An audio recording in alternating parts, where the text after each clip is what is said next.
महाराष्ट्र अजितदादा पवार यांचं दुःखद निधन झालं। त्या धक्क्यातून सावरतो न सावरतो त्याच वेळेस सुनेत्रा पवारांनी उपमुख्यमंत्री पदाची शपथ घेतली आणि महाराष्ट्रात खऱ्या राजकारणाला सुरुवात झाली।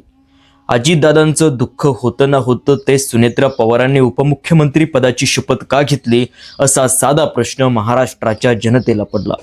पण ते राजकारण होतं आणि राजकारण कधीच कोणाशी थांबत नाही हे मात्र महाराष्ट्राला कळून चुकलं।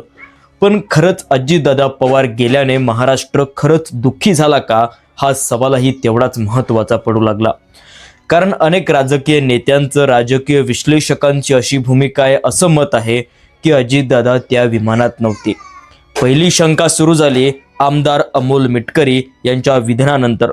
अमोल मिटकरी म्हणाले अगोदर सांगितलं गेलं की 6 जण त्या विमानामध्ये होते, मग 5 लोकांच्या बॉड्या सापडल्या कशा, 6वी बॉडी गेली कुठं, त्या विमानात अजित पवार नव्हतेच अशी ठाम भूमिका आमदार अमोल मिटकरींनी घेतली।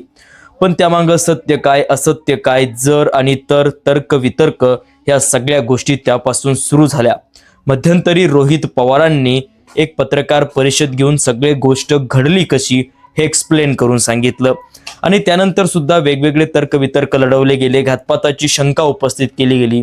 पण आजही एक प्रश्न आणि एक गोष्ट सोशल मीडियावर प्रचंड व्हायरल होत आहे, ती म्हणजेच अजितदादा पवार पुन्हा एकदा परत येणार।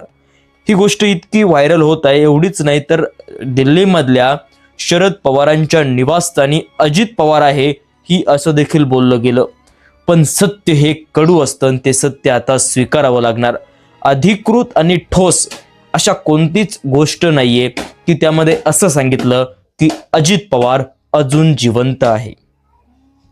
पण या सगळ्या गोष्टींचा ज्यावेळेस एक सर्वसामान्य माणूस विचार करू शकतो म्हणजे तो धक्काच इतका भयानक बसला होता की एकदम बातमी आली की अजित पवारांचं विमान क्रॅश झालं आणि त्यामध्ये अजित पवार होते आणि अजित पवारांचं निधन झालं। त्यामुळे ही गोष्ट माणूस स्वीकारूच शकला नाही की म्हणजे इतक्या फास्ट या गोष्टी घडत गेल्या। पण अजितदादा पवार हे नेतृत्व कणखर नेतृत्व होतं, एक धडाकेबाज नेतृत्व होतं, रोक ठोक नेतृत्व होतं। तर अजितदादा पवारांनी कधीच जातीपातीचं राजकारण केलं नाही हे महाराष्ट्राला माहिती होतं। म्हणून अजितदादांच्या निधनानंतर महाराष्ट्र एका दुःखात अडकला, तो त्या दुःखातून अजून सुद्धा बाहेर आलेला नाही।